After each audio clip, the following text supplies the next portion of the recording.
Okay. Oh. All right, Rabbi Isai, good morning.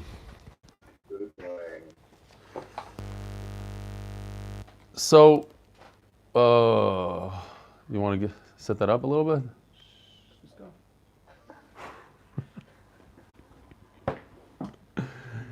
One of the big yisodos in Daf Yomi, and it applies to today, because people with the corona and they're home and they miss a daf here, miss a daf there. So what's the big yisod in Daf Yomi? Don't worry. What is it? He says the coffees, it's all about the daf. You're all missing the point. It's one of the biggest, that's also yisod. One of the biggest this is that if you fall behind, don't try to make it up that day. Skip ahead, go to where everybody else is holding. And this is very important because people are going to find themselves now, especially, not going to shir, missing a daf here, missing Shabbos, missing daf tezvav, tezayin. What do? You skip to where everybody else is holding. So, I personally had to practice what I preached. I fell behind on the 8-minute daf because we had Purim, Shushan Purim, we had the Siyum all back to back to back. So Daf Hey wasn't done. But rather than trying to go crazy and then just do Daf Hey and then Daf Vav will be, we skipped ahead. Baruch Hashem, I recorded Daf Hey, and that's what I'm asking the Olam. If you find yourself falling behind, skip ahead, write down the Daf that you didn't do, and you'll make it up at a different time. Is Avi Kamyansky is on, so we can wish them all a Mazel Tov. Mazel Tov. I heard it was a beautiful chasana. Only 100 people on Zoom. That's all you guys had, because Zoom didn't allow them to have more than 100. You guys remember this individual? So he writes me an email. Please forward to Rebelli. I'm back in New Jersey, reminiscing in lockdown. Being in the shir with Rebelli for 3 weeks was like a dream. After 30 plus years of learning the daf, 30 plus years. Again, 30 plus years of learning the daf, I finally found the sweet taste of learning. Wow. Can't wait till I get back to Eretz Yisrael permanently, so I can enjoy the camaraderie of the ultimate shir, Moshe Zaret, Highland Park, New Jersey. So he came to me and he told me that after being in the shir for 3 weeks, he decided to make aliyah and he wants to live in Ramat Bet Shemesh so he could come to the shir every day. So I want to point out, there was a nice Rabbeinu Chanal that we didn't have time to see yesterday. It's on the bottom, Daf Yud Zayin with Beis. Every Gemara is different. It's the small little words, Rabbeinu Chanal on the bottom. He says like this. You have it, Tani B'Shem Rebbe Meir. Beautiful. Kol HaKavua Be'eretz Yisrael. If a person lives permanently in Eretz Yisrael, V'oichel Chulin B'Tahara, and he eats food b'tahara, umedaber b'lashon hakodesh, and he speaks lashon hakodesh, v'koyre es shema b'boike u'ba'erev, and he says Kriya Shema in the morning and the evening, muftach loi shehu ben olam haba. Interesting, Rabbeinu Chananel. What is it doing on Daf Shabbos? On Shabbos Daf Yud Ches, I'm not sure. Daf Yud Zayin. So that's one email. What else do we have here? This is from David Address. Now he goes by David, not David. What? Says like this. It was a very long Shabbos being cooped up. What is he asking? I don't know. Okay. It was a very long Shabbos being cooped up and with all the shuls closed. I waited up until 12 a.m. last night and then conked out. I'm up now at 4 a.m. watching Shabbos 16. I am so jealous that I can't make the live Zoom share every day. So Rabbi, you see, there are people jealous of you guys. You guys could make the Zoom. He's sad that he can't make the Zoom. He lives in Queens, New York. My heart aches when I have to settle for YouTube. It was good for a while, but then you gave me the taste of almost being there. Rebbe, is there any way you can please give another live Zoom share at 6, 7 a.m. Eastern Standard Time? David Address. Mm-hmm. Only that. Nah, you guys, somebody else could take over at 6 a.m. Meanwhile, I'm kind of busy. We'll see. Okay, fine. A lot of people were asking, maybe we can actually move the Zoom since nobody's going to work anyways. What's the point of getting up so early? I think it's great Start off the day at 7:15 with some Torah. And here, finally, I don't know, I think I know who this person is. I'm not sure, because it just came in. Somebody sent this to me, forwarded it to me. Hi, Eli, how are things in your family and neighborhood? Many of the Hasidim up here in the Catskill Mountains are infected. We're Baruch Hashem okay. The daf is keeping me focused. That was the point, I guess. The daf is keeping me focused. On what? On not getting infected, maybe. Thank you, Kol Tov Jack. I think it's Jack Steinmetz. It doesn't say who it is, but that's who I think it is, because I know Jack Steinmetz in Muncie in the Catskills. All right. Oh, one more, just for the heck of it. This is from Shlomo Rosenzweig. Loving your shir, clear and entertaining, which is almost just as important to keep me hanging in there. Are you related? I knew this is going to come. Where's Jonathan? Is Jonathan on here? Here he is. Jonathan, listen to this question. You're going to love it.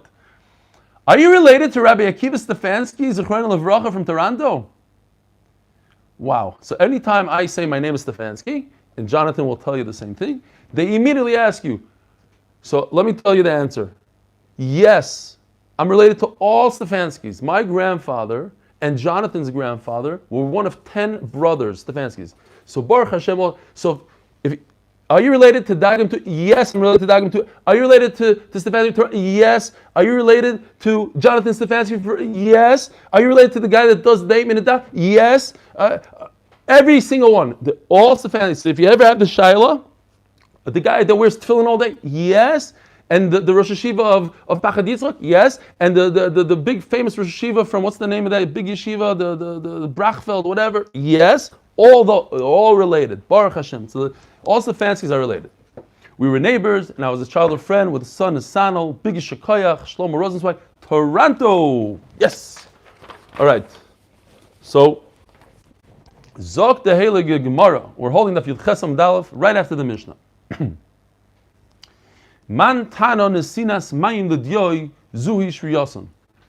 So we learned in the Mishnah that there's an Isser only according to Beis Shammai to take the ingredients of the ink, which are soot and oil or whatever. You know what, Rabbi Schamberg, where are you?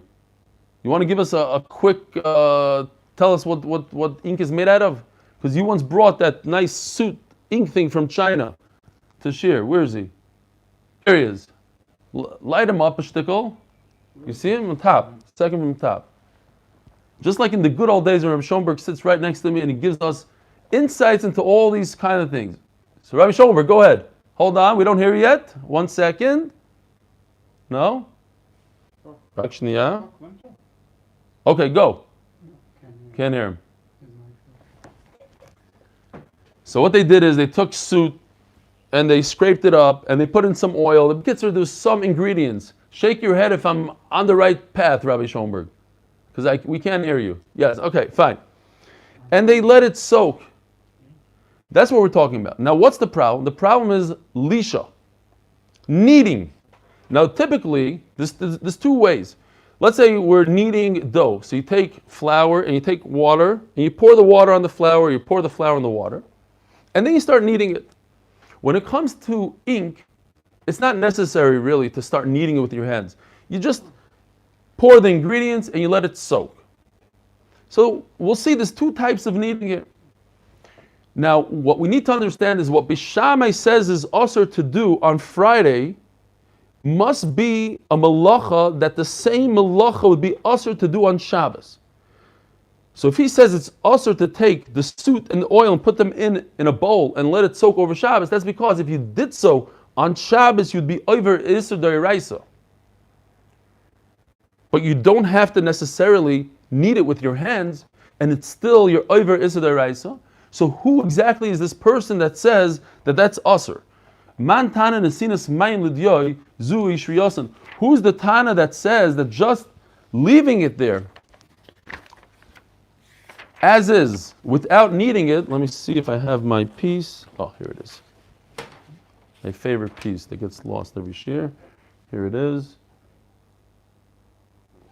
Okay. Omer Rav Yosef Rebbe.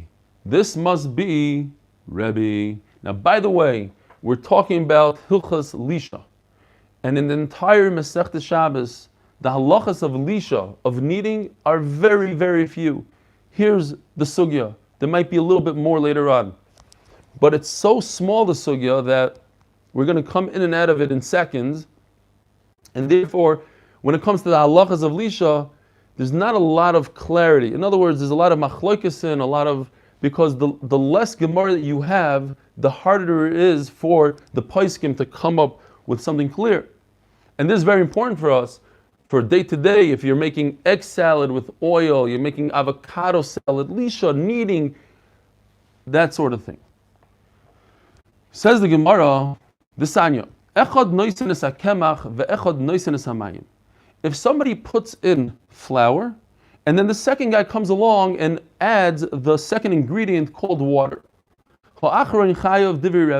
Rebbe says all you need to do is introduce the water and you're chayiv. In other words, I don't have to knead it with my hands. Rabbi Yossi Omer, I have to knead it, I have to do something with my hands, I have to do the mixture, I have to mix it. And then I am chayiv. Okay. Perhaps everybody would agree in our case that you are chayiv. Why? Only over there, in flour, the bar gibelhu. What happens if you put water on flour? It'll become a big mess. It won't be anything. It'll bind together. It'll become like a whatever you call it. So I need to knead it. Knead with a K. I need N-E-D, N-E-E-D, K-N-E-A-D. Knead it. What happens if I introduce the ingredients of ink? I put the soot, I put the oil, and I mix it up, and I don't mix it up, I put it in a bowl. It'll be fine. It'll happen by itself. Perhaps even Rabbi Yossi admits that I'm over on lisha, I'm over on kneading without mixing it up with my hands. It says the Gemara So for now the Gemara says no, that's not a good distinction. I have a case where I don't necessarily have to knead it with my hands. What's the case? A person introduces ashes. Now ashes are so thin, I could put water on it, and I dissolve the ashes without kneading it.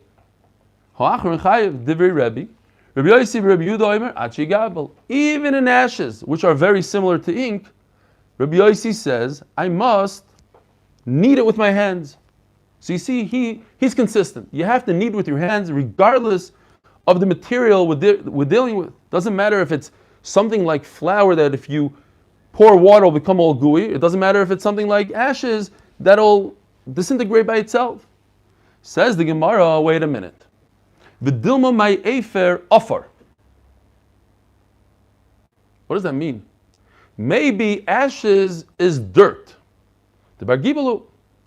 I'll tell you, it's very simple. In fact, it's very interesting because at 7:03 to be exact, I printed something similar to this. Here you have offer, dirt. It's spelled with an ayin and a comments, offer. Here you have ashes, afer. Now people get confused between these two things. You know how I know? Because I got confused between the two things. I made this. I put the offer with the aleph on top of the dirt and I started writing. And then I like, wait a minute, what kind of nekudas that you put under the afer? So I go into my Gemara, I go, oh, I got it mixed up myself. One is with the aleph, one is with the ayin. And remember, in those days, so let's put this away. This is no good. This is the way it is. In those days, they didn't have it written down. It was all about pet. So they were saying offer, and the guy wrote it down with the aleph instead of ayin. So they read it later on, afer. So perhaps when Rabbi Yossi says his halacha that you have to knead it with your hands, he wasn't talking about ashes that disintegrate on their own. He was talking about offer, he was talking about dirt. Now dirt, we know, mud is thick, so that you need to knead with your hands in order to be over.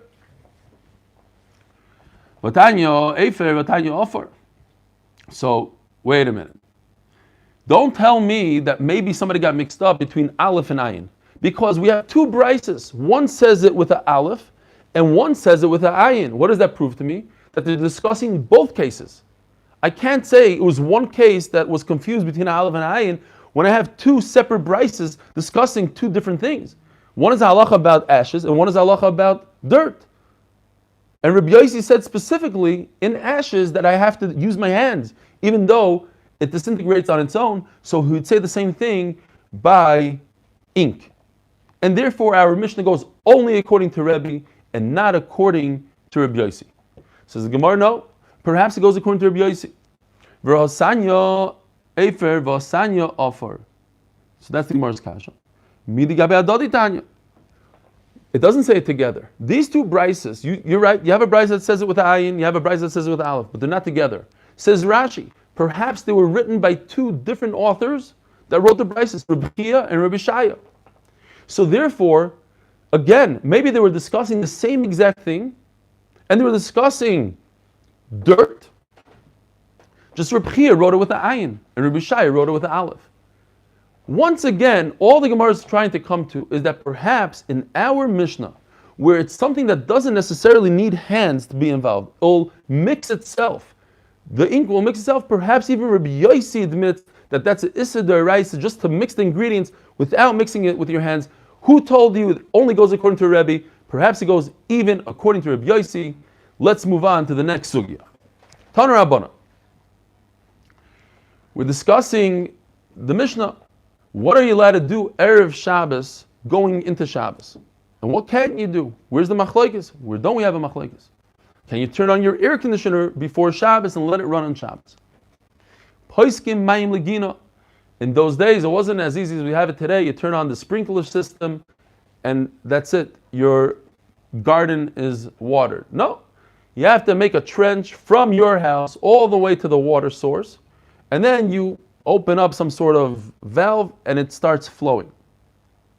Can I do that on Friday and have the water flow throughout Shabbos? Yes. Poiskim mayim legina erev Shabbos im chashecha u'mismaleis v'oileches kol hayim kuloi. And it continues to water my field. What's the problem watering my field on Shabbos? That's a melacha of zoreya, of planting. Umanicha mugmor tachas hakelim. We discussed this a number of times. In those days, they would take their clothing and they would put fragrance, incense, underneath. Yeah, you could put two of those screens, and I could see them fine. I just can't read their names, but it'll be cool. So I take a coal and I put incense, fragrance on the coal, and there's nice fragrance that comes up into my clothing. So I could do this Erev Shabbos, and it's going to work the entire Shabbos. Umizgamrim v'holchim kol hayom kuloi. Umanichim gofres tachas hakelim. Sulfur. Well, you see, here's something that hasn't been polished in a while. But in order to, you have it a lot of times in a nice Kiddush cup. You have the design, and in the design you have like this black, it looks kind of black, you see? It's to enhance the design of the silver, otherwise it would look bland. Everything would look one color. So they stick in on purpose. They stick in sulfur. They get it into the crevices here, and then it pops. So that's the sulfur. Umizgafrim umanichim gofers tachas hakelim. I put sulfur underneath silver. Umizgafrim v'holchim kol haShabbos kulo, and it will continue the process the whole Shabbos. Umanichim kilor agabi ayin, and I could put some medicine, some sort of thing in my eye to heal. For it's not a pikuach nefesh, but it's going to heal. Bispalonis al gabe maka, and I could put a dressing on top of, like some sort of bandage on top of a wound. Now, in the Taisis Yishanim, I don't know if you see it over here. There's a Taisis Yishanim on the side, and this is how people get a heter. He says that you're allowed to put medicine in water. People won't be choshed you, because part of the problem is what other people will think. And since people think that you're drinking a nice drink, so this is where people get this heter from. Right over here on the Taisis Yishanim. Fine. Aval, What you cannot do Erev Shabbos is noistim chitim l'toich harechayim shel mayim. Here's a rechayim shel mayim. It's not in. I guess they have some sort of valve and they make the water from here instead of going down here. They'll put it over here and then it spins this wheel, and this wheel inside will grind the flour. So you're not allowed to do that. What's the difference? What is the difference by me putting my wheat before Shabbos into a grinder, or me putting my incense under my clothes before Shabbos? What's the difference? If they could be done, the process of grinding will be done. What's the halacha? Why can't you grind in Shabbos? Because you can't grind in Shabbos. One of the lamed melachas. Toichen. If I could have it done before Shabbos, I could cool off my room before Shabbos with the air conditioner. That's great. But if it's going to work on Shabbos, no. My timer, I just threw in the air conditioner. Forget the air conditioner. Omer Rabba mipnei shemashmaz kol. New concept. Today we're going to learn a lot of new things that we haven't learned yet. Hashmaz kol, the sound of a noise. Now what's the problem with that? It's a bizayon for Shabbos. People hear the factory operating on Shabbos. They hear the sound. They're walking by. It's not a physical thing. You're not doing any malach on Shabbos. The machine is working on itself. But the fact that people hear, that's not proper for Shabbos. They hear machinery working, coming out of your factory, that's a no-no. Second reason. Another concept. My utensils, my kalim, have to be at rest on Shabbos. Now, according to who exactly, we'll see. But there's a concept called shvisas kalim. I can't have my kli, my utensil, work over Shabbos. Desanyo. Ubechoil asher amarti aleichem tishomeru. Pasuk right before that says you have to keep Shabbos, and then the next pasuk says ubechol in everything. What's everything? Keep Shabbos. Everything comes to include the rabbis, shvisas kelim, the concept that even my utensils, my kelim, my machines have to rest. So why do I have to come on to the concept of hashmas kol? Noise, and it's not so nice, it's not Shabbos-dik like they would say. It's not an Isser, it's not proper for Shabbos. I'm telling you much worse. My machine cannot work on Shabbos. Shvisas Kelim. Hashad Amris. Elo Omar Rav Yosef, you're right. Mishum Shvisas Kelim. Yeah, that is the reason. Shvisas Kelim. Jonathan, I apologize, because since I'm at home, so I drink in the morning before Shir. So I can't make a new bracha for you. I apologize. When I walk to the shul, then it's a new bracha. So that's why I'm drinking without a bracha. All right. And now that according to you say, the Gemara is saying, it comes out, the Gemara is going to go away from this. But perhaps, according to Rav Yosef, this concept of shvisas kelim, that my utensils can't work on Shabbos, goes according to everybody. There's no distinction between Bisham and Bisil. Even Beis Hillel will hold that they can't work on Shabbos. But then the issue will be, why is it that some things I'm allowed to do on Shabbos according to Bisil? I could put my wool, my flax, into an oven. I could put my wool into dye before Shabbos and let it work over Shabbos. But I can't use a windmill on Shabbos. Why not a watermill on Shabbos? What's the difference? Why can I put sulfur underneath my silverware? Why could I put the fragrance underneath my clothing? Says the Gemara, think about it. What's my vessel doing? Absolutely nothing. Out of this kli comes smoke. Is this moving? No, it's not moving at all. But my watermill is in constant motion. That's a moving object. It's not static. So Mela, that's the difference. Something that doesn't move is okay. What about unin shel pishton? Well, the Gemara could say that's exactly the same thing. You could understand it on your own, but perhaps there's a slight difference. When I put flax in an oven, so the oven is helping here. It's closed. It increases the heat, but that also, it's not moving. My taima sharu mishum oven maiso meinach naicha. Yeah, an oven, unless you have our ovens that have fans and microwaves that turn, But a typical oven, in those days, like a matzah bakery oven, you put the wood in, you put the fire in, and you close it. The oven itself is not moving. Not moving is okay. Here's the problem.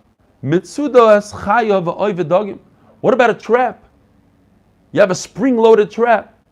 Animal comes in on Shabbos, poof, it moves. Everything is moving. There's moving parts. Now your kli is moving on Shabbos.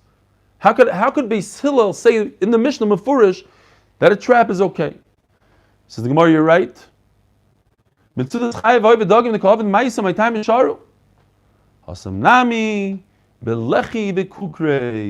talking about a trap that's not movable, that doesn't move.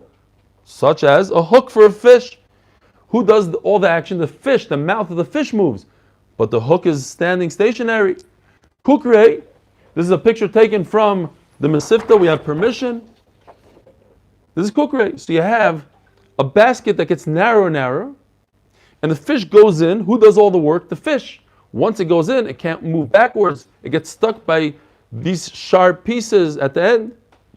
Sort of like a Chinese, what is it called? The Chinese handcuff. The Chinese what? Yeah, Chinese handcuff. Chinese handcuff. Yeah. What are you doing, Jonathan? Yeah, that's how you put two. Oh, you put two fingers, you can't get out. Yeah, Chinese. You guys heard what Trump said about China. He said it's the China virus. So the reporter says, "Don't you think it's racist?" He says, "No, it's from China." But still, it's racist. You shouldn't say it. He says, "But it comes from China. China. It's not racist. It's from China." Anyways, a Chinese torture thing. So this kukrei is a Chinese torture thing for the fish. It's pretty torturable. He goes in, he doesn't come out for life. So over there, the loiko avid maisa, there's no action taken at all.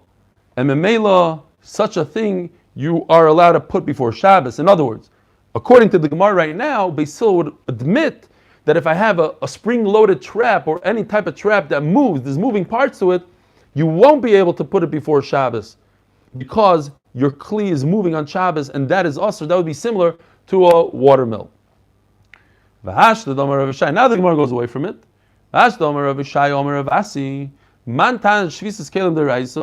Who is the author of this halacha that holds that your vessel can't work on Shabbos, it has to rest? It's not even Beis Hillel.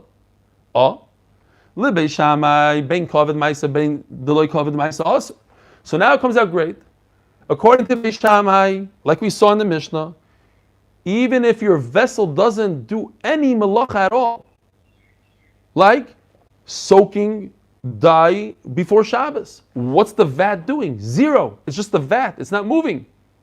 All the things in the Mishnah, the oven, according to Beis Shammai, is also. Everything is also. Why? Because according to Beis Shammai, your vessel must rest regardless of what kind of vessel it is. It doesn't have to be a moving vessel. It could be a vessel like a vat, a bowl, whatever it is that doesn't move. It's also awesome. And according to Beis Hillel, in this case, even a moving object such as a watermill would be 100% mutar.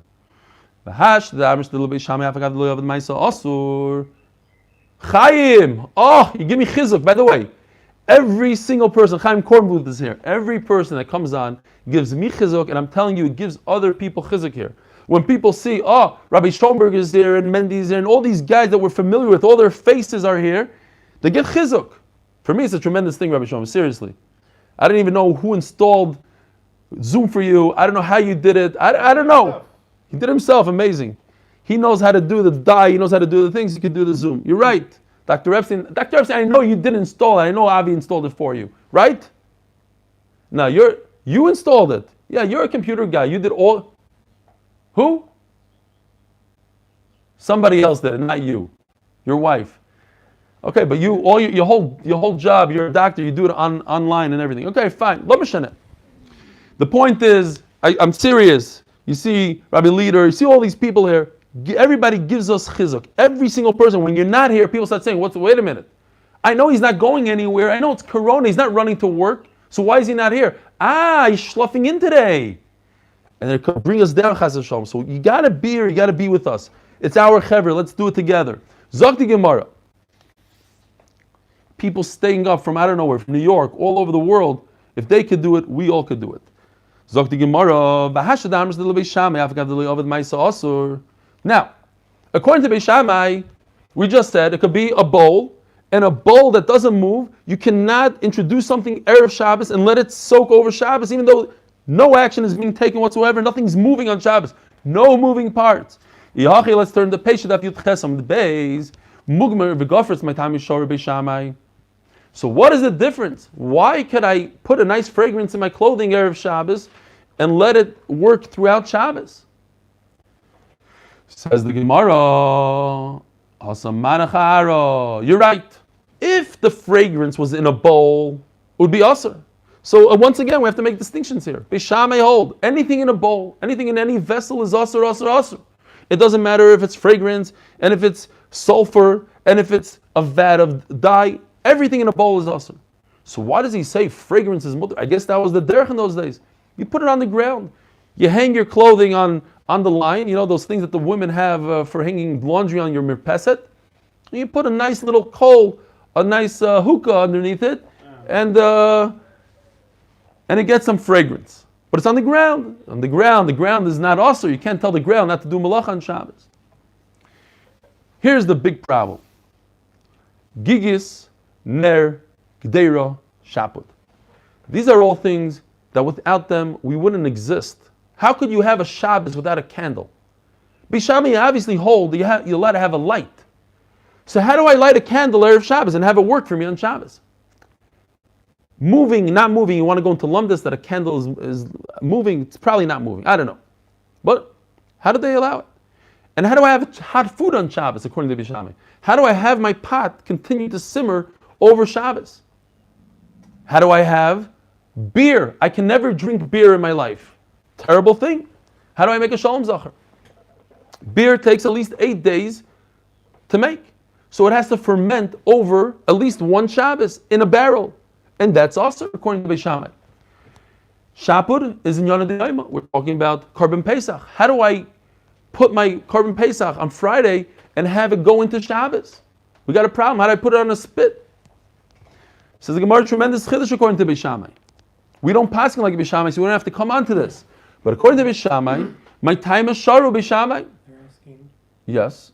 People are asking questions on the Zoom, on the chat. We could read it. We can't. It's too much. We're not gonna be able to go. I got complaints. I'm not going to say from what country or from what city. You guys could guess on your own. Certain city that gives us a lot of grief. It's a certain chabura. They get together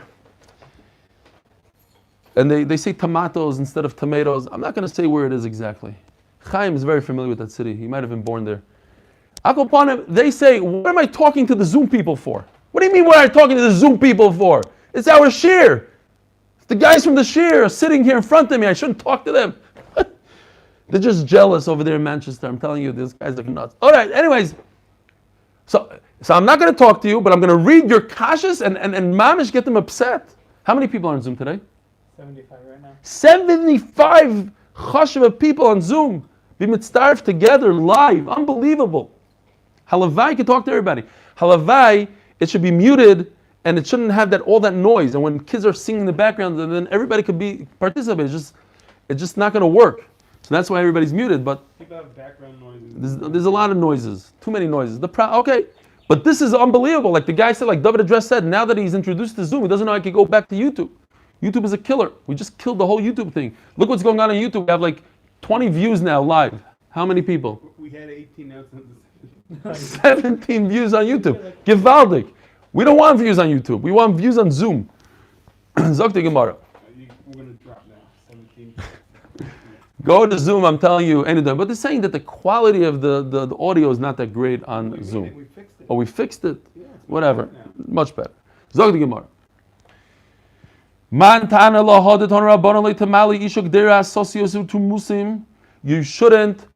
Food that takes many, many hours to cook, says Rashi. Some say it takes more than 24 hours to cook. A good cholent. How do you make cholent? With beans. Beans take many, many hours to cook. What does turmusin look like? This is a turmus.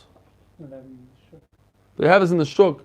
When we were learning this, I don't remember what Masechta, maybe Nida. To me, everything is Nida. We have a guy in our shir, I don't see him online, Mr. Feder. A Pashta Yid, the Geschmacke guy.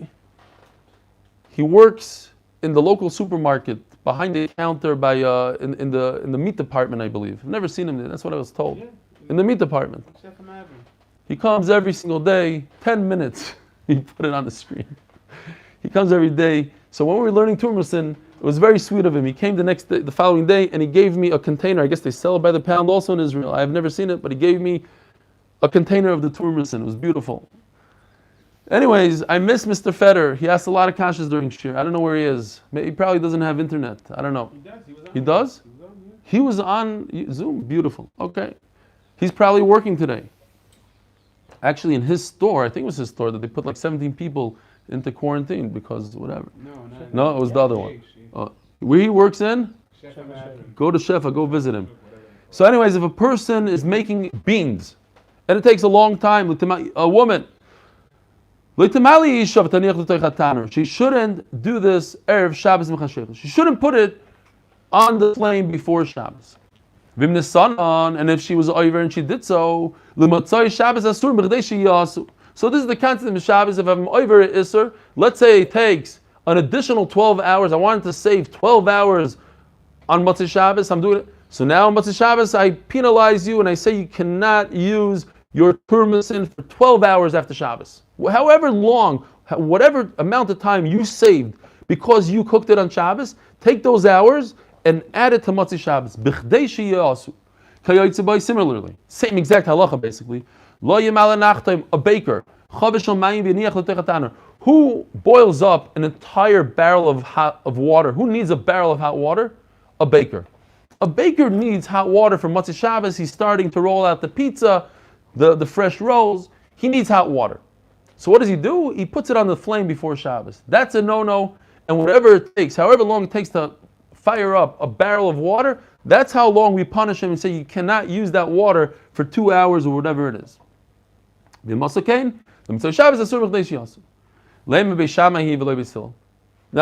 are the one that say that even a non-moving kli, like a barrel, you cannot leave it on the fire on Shabbos. Not Beis Hillel.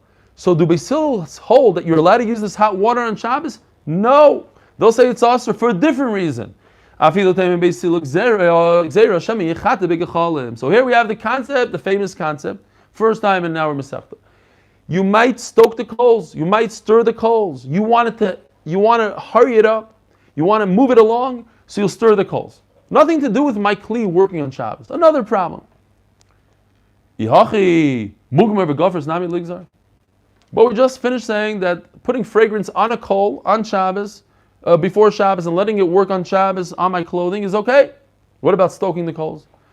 Says the Gemara, if I have a good reason why it's not going to occur, I could allow it to happen.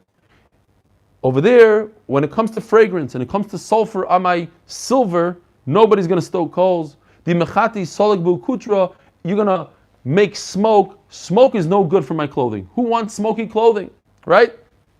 You ever went on a beer chametz? You go burn your chametz, and that smoke gets into your clothing. Forget about it. You're done for yontif. Smoke is no good. V'kashilu. So if I have a reason to believe that you are not going to stoke the coals, then I have no problem of stoking coals. What about unin shopishtan, putting in flax into an oven? Nami ligzar. Perhaps over there as well, I should say that there's a problem with stoking coals. Hasam kivin the kashilu zika loy megalule. Another reason. Oxygen is not good for my flax. I open up the oven door, I ruin it all. So nobody's going to open up the oven door if he's doing the process of lightening, of making the flax whiter. Now, tzemer is a problem. Wool. I'm dyeing wool. Tzemer li yora ligzar. What kind of excuse? Why wouldn't he try to stoke the coals? Omar Shmuel, you are right. So what's the halacha with tzemer? Beis Hillel will agree that there's a problem to put wool on the oven, on the flame before Shabbos and let it go into Shabbos. Why? Not because my kli is working, but because I might come to stir up the coals. So how come Beis Hillel say in the Mishnah it's okay? Omar Shmuel b'yoyra akura. Okay, Now we have to start making distinctions. If I remove my pot from the stove and it's not on a coal, then it's okay. But wait a minute, there's another problem. V'neicho shema megas ba. Now let's look at Rashi for a second. Rashi dibra maskal megas. How do you guys read this Rashi? Megas mahapich ba. You're not allowed to stir a pot on Shabbos. Why? Typically, if I stir a chont on Shabbos, I go like this. I'm mevashal. I'm helping it cook. But we're talking about dye. We're talking about dyeing your wool. Says Rashi, ubemevushal have a bishul. What does that mean? So let's say you're not goyers the word ubemevushal. So the goyers on the side ubemevashal. Ubemevashal have a bishul. And when you are cooking, that is cooking. So what is he doing now? He is not cooking. This is not a chont. This is dye. So what is Rashi saying? Some Rishonim want to learn in Rashi that he says, yes, this is called cooking. You're cooking dye. There's such a thing as cooking dye. Other Rishonim learn, like Tosfos says Mefurish, that we're not talking about cooking. We're talking about dyeing. Just like, thank you, 5 minutes, Jonathan. Just like there's a concept of cooking by stirring, there's also a concept, says Rashi, of dyeing dye, with, not dyeing like dye, but dyeing your clothing with a Y by stirring. Fine. So now there's a problem of stirring. I didn't get away from stirring. Yes, I took it off the flame, but I'm going to stir it. I'm going to make it. Says the Gemara, ba'akura v'tucha. Yes, there's a way out of that as well. If I seal my oven, I put my dye into the oven and I seal it. I take nice cement and I shut it. I shut it closed. I'm not going to go break that up and try to stir it. That's not going to happen. Now that I know this whole concept that I might stir my coals even according to Basil is a problem, we're talking about the sug of shehiyah. What am I allowed to put on the flame before Shabbos? Chont, not chont, what could I do? Now that I have the issue of gecholim, of my coals, so now, if I take meat, uncooked meat, and I put it on the flame right before Shabbos, a minute before Shabbos, raw meat, my time, what's the reason? Since no one could eat this dish anyways, it's so raw, nobody's thinking about it. He's not going to want to stir the coals because he has no need to stir the coals. Because anyways, he has the whole night that it's going to cook and it's going to be perfect for after shul. What's the problem? That he might come to stir it because he wants to eat it Friday night? No, it's too raw. So Friday night he's not going to stir it, and for Shabbos morning he's not going to stir it. But we just said that you're not allowed to cook beans before Shabbos because he might come to stir it, but it takes many hours. He's not going to eat it Friday night. Rashi talks about it, and Rashi says, but beans are not going to be good for Shabbos morning either. They need many hours of cooking. So he will stir it because he wants to have it for Shabbos morning. When do you eat chont? Shabbos morning. The 12 hours of the nighttime are not enough for these beans. These are turmosin we're talking about. Look at the size of these things. Massive. So he might come to stir it. Zog the Gemara. Ubashil shapir. Ubashil. And if it's completely cooked, a cooked chont, shapir dummy. That I can leave on my flame before Shabbos. Why? He's not going to stoke the coals. There's no reason, it's already cooked. Bashil v'lei bashil. If it's, so what does bashil mean? Tosfos says, K'maychel ben Drusai.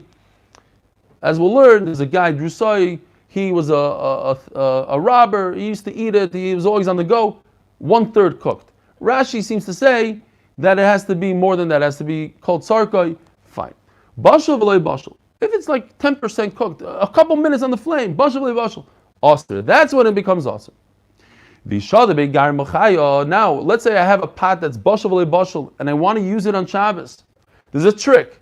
I take a completely raw piece of meat, I chuck it into the pot, and now no one in their right mind is going to eat from this until the following morning. Shaper dummy, I'm not going to stoke the coals, I'm not going to do anything. And anything that the oxygen is not good for it, air is not good for it, a draft is no good, like flax in an oven. So basically, just to make this very simple, We have two good reasons to allow, thank you, Dr. Factor, with the mask. Ishkoyach. What are you worried? You're going to become contagious for me? He's in his office. Oh, he's in his office. What a tzaddik. He's learning in his medical office, and he's a tzaddik for many other reasons. He's seeing patients in these trying times, knowing, and he told me, Dr. Factor, he knows for a fact he's going to get corona because of these patients, but he's doing it to help Klal Yisrael. Beautiful. Ashrecha. So Memela, that we have two reasons why a person won't. We're not concerned that he's going to stir the coals. One is ear. Introducing ear is no good. Second, if the stove, the oven, is completely sealed shut. So Memela, Hai Bisra Gadya Visharik. So you don't have to think about a goat or not a goat. The point is, anything that the ear is no good for it. So if you have a young goat, that oxygen is terrible for the meat, and usharik, and the oven, it has both reasons, 2 out of 2. The oven is sealed. Shaper dami, according to everybody, not a problem. I could leave it in the oven on Shabbos. The barcha v'lei sharik, I'm 0 for 2. In other words, it's an old goat, and my oven is not sealed. Or call it any other food in the world that I don't care to open up the oven for. Asur. According to everybody, it's no good. Where's the machlokes according to this lashon? If I have 1 out of 2, the gadya v'lei sharik, we're talking about a young goat, very sensitive meat, but the oven isn't sealed. Or the barcha v'sharik, a sealed oven, but mature meat. Ravashi says 1 out of 2 is enough for me to say this guy is not going to mess around there. He's not going to stoke the coals. Rav Yirmiyah says no. I need 2 reasons. I need 2 safeguards here. Well, Ravashi the Shari, what's the pshat? It says in Soilim you cannot roast basar, batzal, ubeitza. I can't roast these 3 things. What does basar mean? Any meat. Even if I have 1 out of the 2 reasons, even a young goat. I'm not going to open up the oven. Why can't I roast it? I need to have it done before Shabbos. Says the Gemara, you have to insert, when it says, ain't soilim basar, it doesn't mean all the meats of the world, even sensitive meat. No, mature meat. Okay. Ikid Amrian is another lashon. The gadya bein sharik, bein loy sharik, shaper dami. If there's a young goat, in other words, over here, according to this lashon, if I have 1 out of the 2 reasons not to stir my coals, that's enough. Human beings don't need 2 safeguards. 1 is enough, says the Gemara, according to everybody. No machlokes in that. Shaber dami. The barchanami usharik. If it's, in other words, 1 out of 2 reasons, the oven is closed, but it's mature meat. Shaper dami. Nobody's going to stoke the coals. Kipligi, listen to this. The barcha v'lei sharik. I don't have any reasons. 0 for 2, maybe I won't stoke the coals. The Ravashi Shari, Ravashi says it's not a problem. It's in the oven. I'm not going to open up the oven and stoke coals. Well, Ravashi the Shari and Salim Basel Basel Beitza. When is it asur? It says it's asur. And according to Ravashi, with no reason at all, I'm allowed to have my meat in the oven. If the meat is directly on the coals, now I have to be worried about stoking coals. But if my meat is in the oven and the coals are underneath, I'm not concerned. I'll remember by the time I get to them, because most Chil Shabbos happens, you turn on the light, oh, it's Shabbos. It's a split second. By the time I get to my oven, I open, oh, it's Shabbos, I shouldn't be doing what I'm doing. If I have a raw gourd, a pumpkin that's raw, it takes a long time to cook, to roast. Shaber dami, I'm allowed to roast it before Shabbos. Keeping the kashali zika kebisra, the gadi dami. Since the oxygen is no good for it, it's similar to the soft meat of a young goat. Fine, so it doesn't matter what it is, if it's a goat, if it's a gourd. The point is that it's soft. I don't want to introduce any ear to it, so I won't open up my oven, and that's enough of a safeguard for me. Says the Gemara, yeah, let's finish this. It's Corona. Ein moichrim, ton rabbanon. 2 minutes. You're not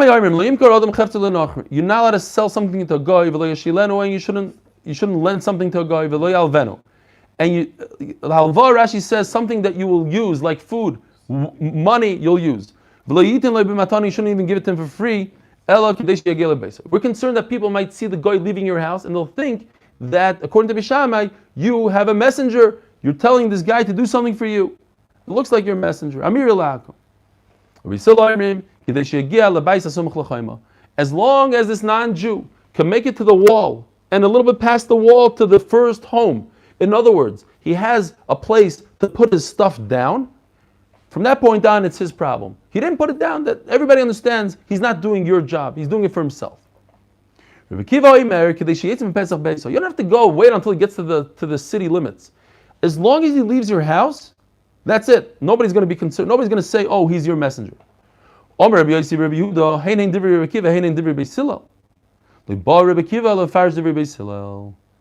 other words, Rabbi Kiva is not arguing on Beis Hillel. Rabbi Kiva is explaining Beis Hillel. He's arguing on the Tana that explained Beis Hillel. We had one pshat in Beis Hillel that the guy has to walk. The non-Jew walks all the way to the wall of the city. Comes Rabbi Kiva says not true. Beis Hillel didn't say that. Beis Hillel said he just has to walk out of the house, and that's it. Fine. Let's stop over here. Have a wonderful geschmacked day. Shir ma'alois mimamakim grosicha Adonai Adonai shemo bekoili tienos necho kashuvois likol tachanunoi im avonois tishmoyo Adonai miyamoid ki im chas lichol liman tivorei Kivisi Adonai kivson nafshi v'ledoroi yicholti Nafshi l'Adonai mishomrim l'boiker shomrim l'boiker Yachei Yisrael l'Adonai kim Adonai hachesed v'arbei imo yifedus V'hu yivdes Yisrael mikol avono yisov Achenu kol beis Yisrael anesurim b'tzorah v'shivya oim dem ben bayom u'ben bayabasha Hamokim irachem aleim v'yitzim u'tzorah le'vachom ma'afel le'ayom yishuv le'gula Hashto b'agalo b'zman koriv v'neimar Amen